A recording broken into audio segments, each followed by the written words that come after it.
now starting. All attendees are in listen-only mode. Good morning and welcome to the Economic Development webinar series. My name is Susan Lowe and I'm with the Design Coordination and Outreach Branch of the Ministry of Jobs, Trade and Technology. I'm located in Victoria, BC on the unceded Coast Salish territory of the Lekwungen people. Today that is the Esquimalt and the Songhees First Nations. I'm joined today by Yvonne Rincon and Colleen McCormick, both from NetworkBC, who are also with me here in Victoria. This is a re-recording of the Community Readiness for Rural Connectivity presentation. We had some technical issues with the recording in the first time around, so we're doing an abbreviated version of it. I won't do the initial announcements. I'm just going to turn things over to Yvonne for the presentation. Thank you very much, Susan. And just want to make sure that you see my screen now. Yes, we do. Perfect. Okay, excellent. So we're going to talk about community readiness for rural connectivity, and I'm going to present the connectivity piece of it, and then I will transfer the presentation to Colleen, who will be talking about the connected community concept. And we have been working on this for the last few months, and however, the connectivity portfolio within the Ministry of Citizen Services has been around since 2005. And what we are going to provide you today is an update of the things that we're doing currently and what is the current landscape of connectivity within BC and specifically within rural BC. So the two questions that we want to answer with this presentation today are the support that are available to communities that are going through this process, and what communities that want to improve their connectivity, what step should they follow by leadership in the community. So at the end, Colleen will just go back to these questions and make sure that we really cover all the aspects that will impact communities in BC, rural communities in BC.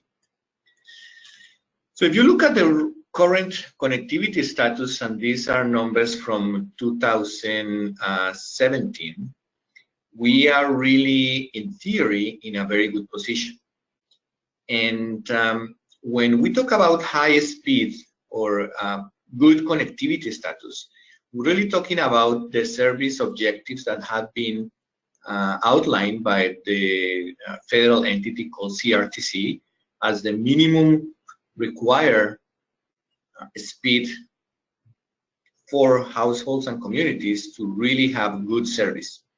So when we say that 88% of Canadian households have access at least 50 megabytes per second of speed, and 92% of BC households have access to at least 50 megabytes per second speed. We're really saying, well, we're actually in a pretty good position as a country and as a province on how we are dealing with connectivity. Unfortunately, that's not the whole story. What happens is that if we take those same criteria and apply it to rural communities, we find that only 41% of rural communities in Canada have the access as per the service objectives of CRTC.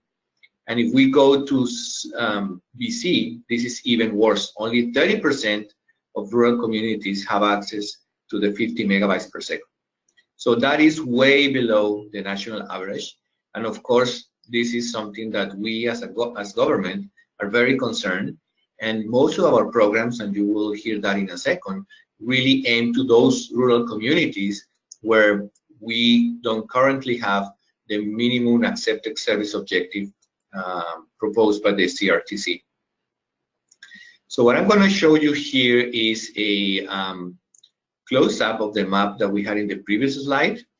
And these are the communities that are currently what we call underserved. And that's the definition of underserved, is that these communities do not have the 50 megabytes per second access.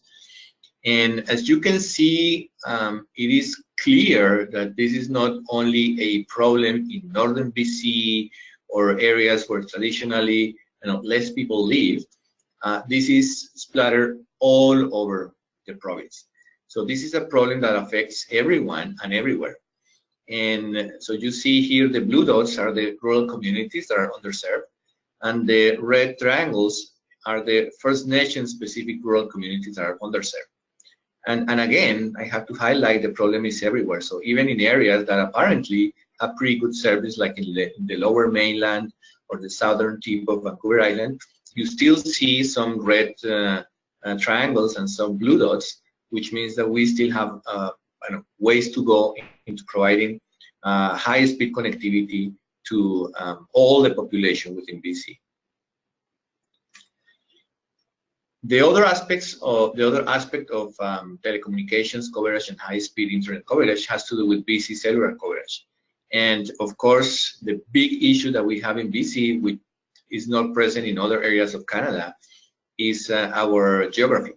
The fact that we have so many mountains, so many valleys, and even in areas that are populated with a good density of communities, we do have some concerns about how to get proper cellular coverage. That's because it is difficult. In some areas, for example, you have towers, and the technical standard is more or less one tower can cover up to 10 square kilometers around the tower. But there are some areas here in BC that, because of our geography, they can only cover 4, 5, or 6 kilometers. So that's really a substantial reduction to what technically is expected. But that's just because we have to deal with the natural conditions that we have in the province. So there are some initiatives in place, like for example, the Ministry of Transportation is adding some Wi-Fi stops in some highways in areas where we currently don't have cell coverage. But in general, we have that as a challenge, and we are improving. But as you can see in this map, we are still lacking coverage in most geographical areas of the province. So these two things combined is what have made us think about connectivity as a very key aspect of developing the ability of the province to deliver services and deliver programs that will provide benefit on the economic side. And Colleen is going to talk about more about what communities are doing. But of course, the foundational piece is connectivity. So we haven't been quiet. What has been happening over the last few years, and especially over the last 2 or 3 years, is that we have partnered with the federal entities that provide funding for connectivity projects and infrastructure projects. And just in 2018, we have announced 7 new projects worth over $83 million. And you may think that $83 million is a very large number, but it isn't. And unfortunately, it isn't, because most projects are very expensive. And just one of these projects, for example, is Connected Coast, is worth over $45 million. So you can see that the scale of this and the size of the projects require a lot of money, and we're just covering, I would say, the basics of what we want to achieve in terms of providing connectivity to the whole province. But these projects this year have provided us with over 100% communities, 187 communities that will receive new or improved transport, and transport is the highway for high-speed internet. And then those communities will be ready for what we call last mile projects, which is projects that will take the internet to homes, community centers, businesses, and so on. And this number is not a small number. If we think that we have roughly 1,200 communities in BC, the fact that we are able to cover 187 in 1 year with 7 new projects is a big improvement. So it's over 10%. And these communities will benefit from these transport projects. Also, some of those communities will benefit from what we call redundancy and resiliency, which is to provide them with a second path or an alternate path to the current internet services they have. That's another issue that we have in BC. Many of the areas only have one way to access internet. So if we provide them with a second way, that is a big benefit to them. So this is the current status of where we are, but we're not stopping here. We have new funding opportunities in place. So we have our Connecting British Columbia program, which has been running for 5 years, and now is entering the final current year of funding of the current funding tranche that we have. And we have some funds there for both transport projects, last mile projects, and even connectivity strategy projects. And I'm going to talk about that in a second. There was also an announcement at UBCM for a new Investing in Canada infrastructure program that is also going to provide some funds for broadband and high-speed internet. And then CRTC just announced last week that there is going to be a new fund worth $750 million, which is going to be available for 4 years between 2019 and 2023, also for connectivity projects. So there is a lot of, there are opportunities and there's a lot of money there.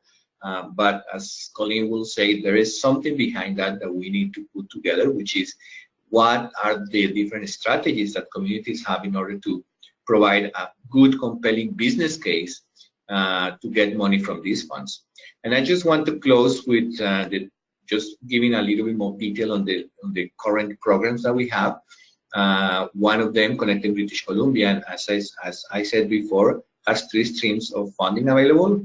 One for connectivity infrastructure strategies.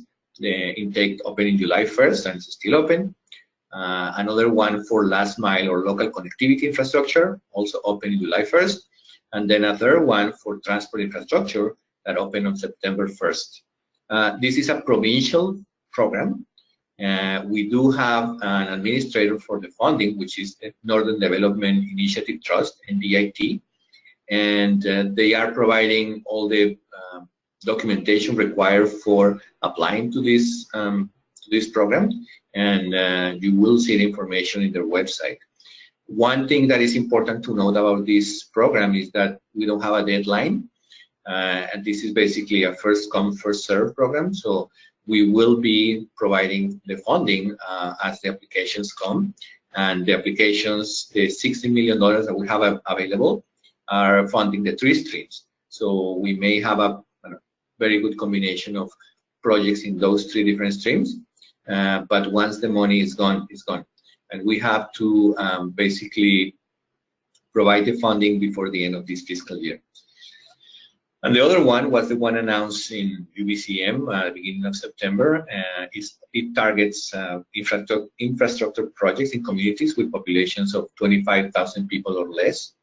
The one thing to note is that this funding is not only for connectivity, it's for infrastructure projects. So funding on broadband services and connectivity projects will be fighting for funding with other areas like public transit, environmental quality, and so on. This program is being administered by the Ministry of Municipal Affairs and Housing, so you will find information in their website. And it does have a end date for applying, which is January 23rd. So you have to be aware of those things. So this is my piece. This is what I wanted to tell you about connectivity and how these programs are being funded within BC and what our current status is. And this is really where the next step really comes in, which is, okay, well, if I get funding for this foundational piece, if I get funding for the infrastructure, if I get funding for the last mile projects, where do I head with that? And that answer will come from Colleen, which is going to present you about our initiative in connected communities. So Colleen, over to you. Thank you. Thank you so much, Ivan. And I'm just going to get the presentation second half up here. And so my name's Colleen McCormick, and I am the Director of Connected Communities BC. I'm just still trying to get the presentation up here. And, oh, here we go. Can you see that? Not yet. Not yet. Not it's yet. Coming. It's coming. Okay. We want to make sure we can have that available.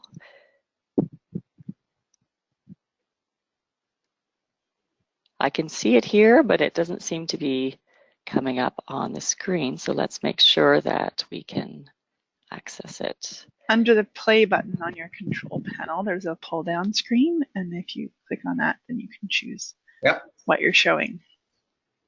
Okay, can you see now? You saw for a moment, and then it went It away. was there for a moment. Now it's there. And now it's Now, gone. Yay! nope, not anymore. There we go. Can you see it now? It should come up now. Yes. All right, excellent. Okay. Oh, the technical Yes, fun. we have it. All right. All right. So, just really building off of what Yvonne was saying, we've got a lot of resources coming into this space to enable communities to connect up through last mile and to have access to really enhance broadband connectivity opportunities. So one of the early learnings that I've gained in the work that I've been doing on the connected community file is to really understand how communities are digitally empowered to transform their local economies and to look at their assets a little bit differently, to look at workforce and attraction strategies with the lens of, now communities have access to the world with the digital landscape. And so how are communities empowered to really ensure that they're going to get the best benefits out of connectivity socially, environmentally, economically? And we have been sort of looking at some key challenges that we have coming our way, and as well as some amazing communities that have transform themselves in amazing ways to really take full advantage of the digital world and all that impact that it has on community development. And what we always start with some of the initiatives that we run with in our organizations, particularly in government. What is the problem that we're trying to solve, and what are the different supports that we have to potentially solve that problem? So we have over $800 million that we know of coming into this space. And Yvonne was mentioning how aggressive or how competitive this process is going to be for some communities to access those funds. And we really want to ensure that BC communities are set up for success, particularly rural and remote communities have opportunities to access these funds and really understand how to take the benefits out of connectivity. So we want to help the planning process happen and support what great planning is already happening at the community level. And we want to ensure that these plans can feed into community kind of connectivity plans, and digital plans can feed into a whole bunch of different initiatives and strengthen the different proposals that are going to be going forward to access these funds. So when we started to really explore what tools and supports are out there for small communities in particular, we looked at a lot of different maturity models to get a sense of, well, what does digital development, digital maturity look like? And can we have an understanding of that if we're going to be helping support communities to strengthen some of their digital capacity?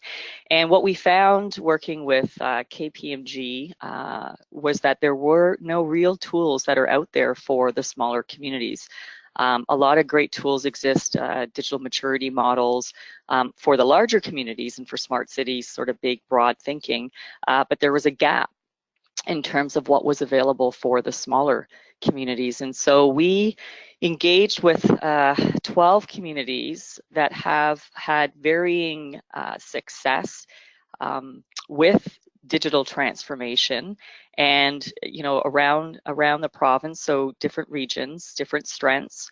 And we really wanted to better understand what the conditions were that led to those community successes, and that we're seeding this unbelievable local transformation that was happening in rapid time in some parts of the province, in Nelson, Campbell River, Trail, Revelstoke, Tofino. There's a number of communities that have really just demonstrated some excellence when it comes to reimagining themselves through the digital lens.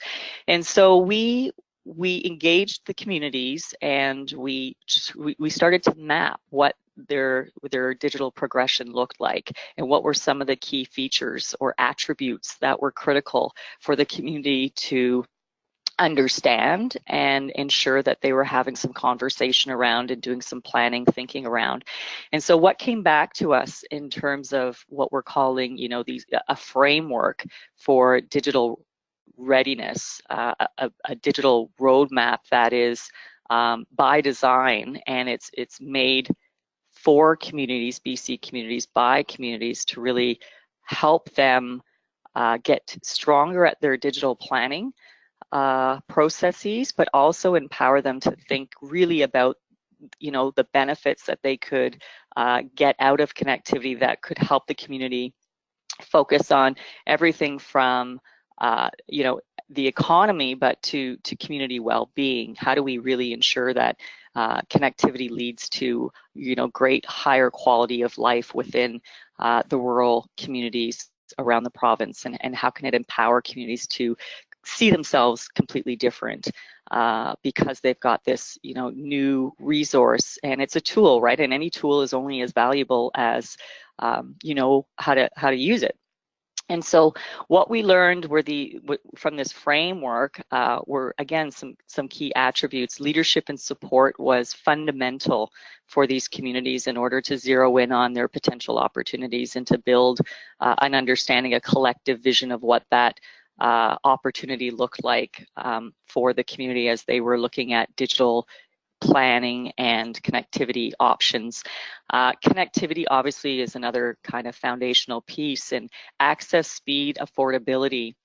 Those were sort of the three sub, you know, discussions that happen within the context of connectivity, because a lot of communities might be going for funding, or they might be building up an expectation that they need to have a certain level of service in the community, but unless they really understand what the business community needs are, unless they really understand what their community needs are and what type of businesses they want to be attracting or existing businesses they want to be supporting, they really have to understand their connectivity needs, and therefore get very clear on not necessarily spending a lot of time and resources on things that may not serve them in the longer term. Sustainability is another fundamental piece that we heard coming out from a lot of the communities that we engaged with, and obviously, you know, the economy is critical, but attracting a new workforce, and I mentioned that in the opening. The rural communities are almost in this fascinating position for the first time, I would say, where they are highly being sought after because of quality of life, balance of life, all the different amenities that they offer. They are being looked at by a lot of sort of entrepreneurs and people who are really struggling in the more urban areas because of affordability issues and other pressures. They're being looked at as great potential places, not just to work, but to live and play. And so that gives these communities a bit of an edge that they need to think differently about themselves and how they want to position themselves on that sort of workforce in that conversation, because they could really start to attract, and we've seen that with the communities that we did engage with. They had some incredible talent that was working in their own backyards that really helped drive some of the digital thinking, and they were champions of looking at new opportunities or attracting startups and looking at agri-food hubs if there was a food security issue in the area. So they were really, you know, the communities were coming to this deeper understanding of what they have to offer and how to maybe market themselves to attract that talent. The environment, obviously, more and more we see the interconnection with the environment being a key driver of the economy, and that was a strong discussion. So the sustainability piece was very key. And then, you know, we get to community well-being and we look at all the social and health benefits that some of the rural communities face, you know, just based on their geographical location. This is a difficult province to navigate, particularly from a connectivity perspective. So ensuring that virtual health services are provided if they're needed, or that there's some thinking and planning going on about around that space. Better meeting, you know, social needs and housing needs and things like that. Collaboration and community building was also something that was critical, and we heard loud and clear from the communities that was fundamental. in better understanding their identity, and then from that understanding of identity, building community support around a digital visioning kind of process. So this roadmap is really more importantly about a self-assessment of where the community sees itself on this sort of digital progression roadmap. And it kind of starts with digital inclusion, it moves into digital integration, then into digital innovation, and then we get to, you know, the connected community.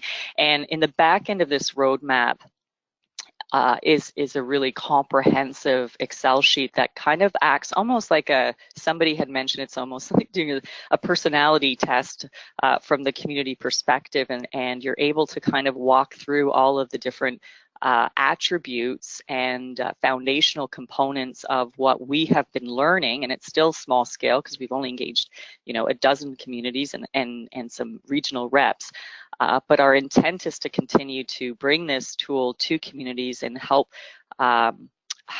better understand how they see their own digital transformation pathways, and it will be individual because each community is different, has their unique attributes.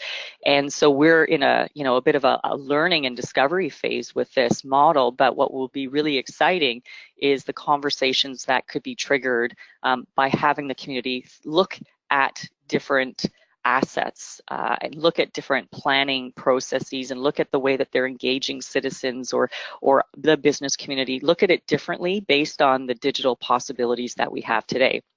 So once a community goes through this process, it will then get an understanding of where its strengths and where its gaps are. There's a current state kind of average score that's produced, and then there's the future state.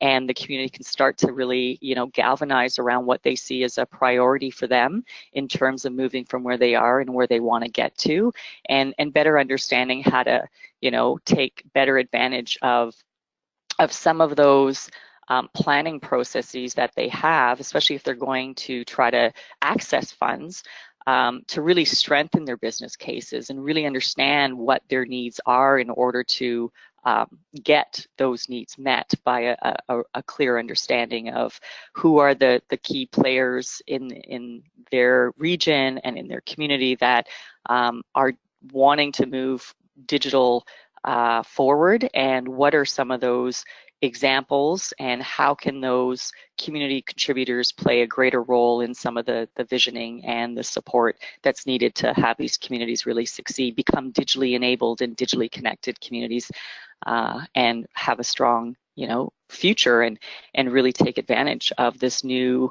infrastructure that's coming in. And, you know, for those communities in the province that are going to just come online for the first time, it's very exciting, and we want to ensure that we set them up for success, and they can really hit the ground running when that connectivity comes through, or those communities that are moving into more enhanced, a sophisticated stage of their digital planning and leadership.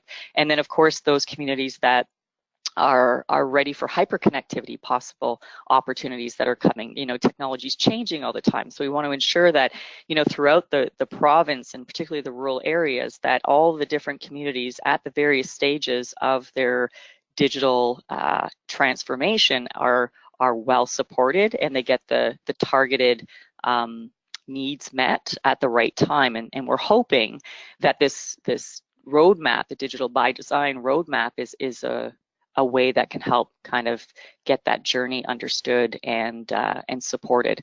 And so we've got a number of different resources that kind of help with this conversation.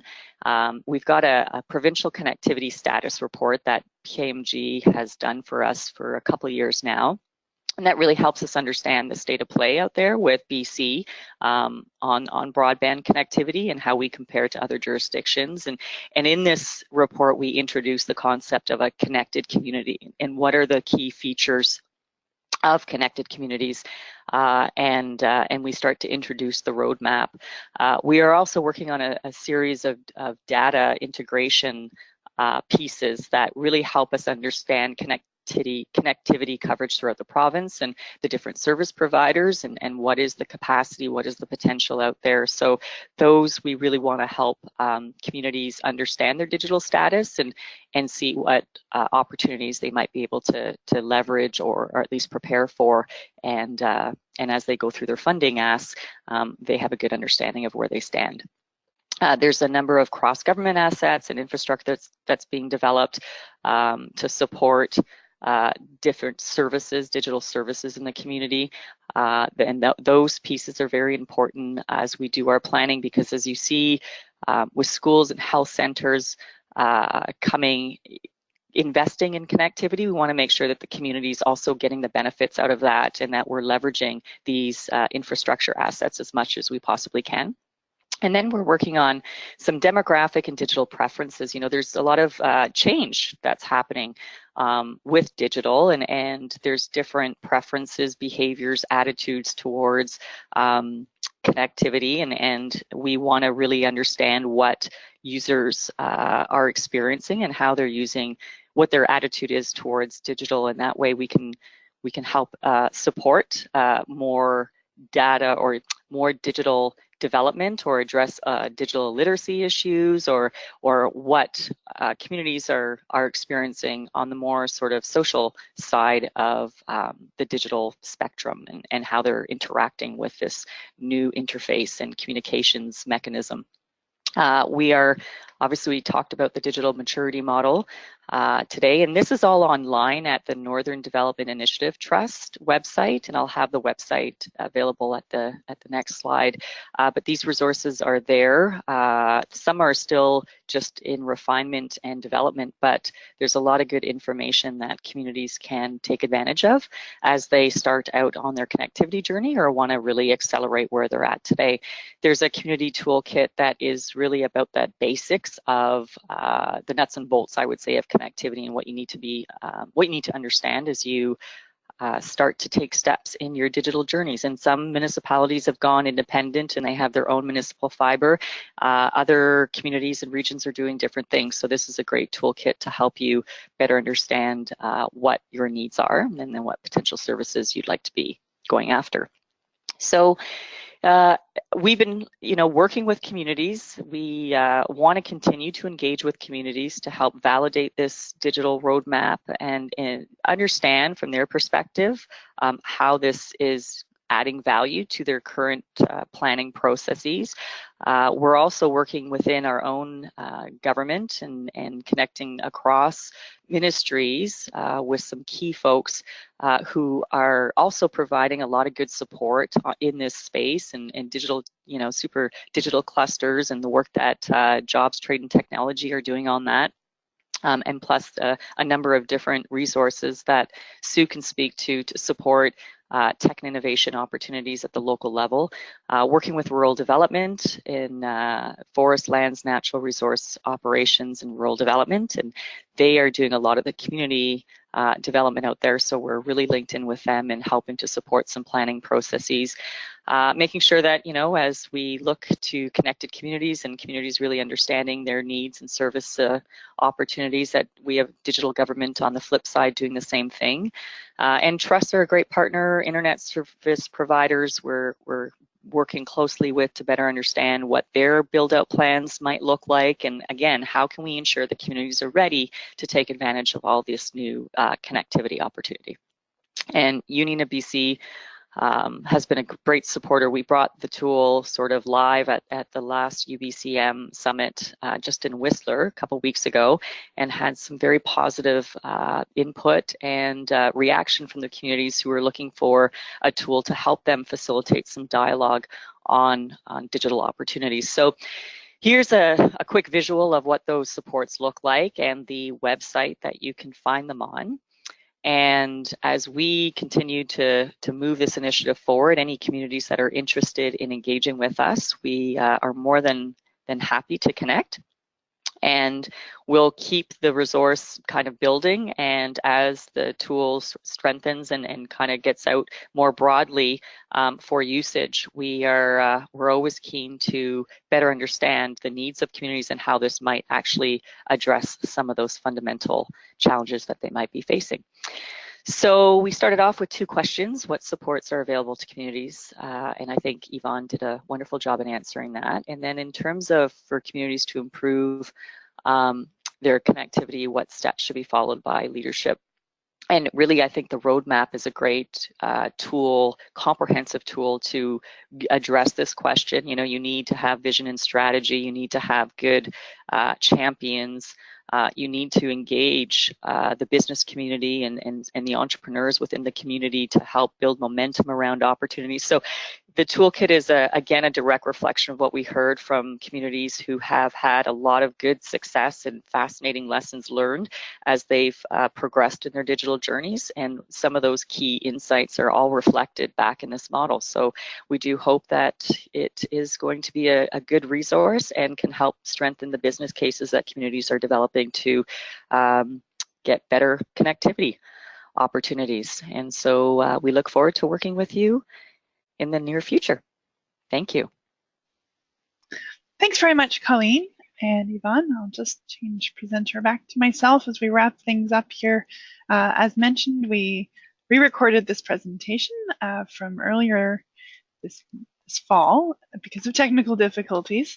As you might expect from a session on connectivity. There's Murphy's Law for you.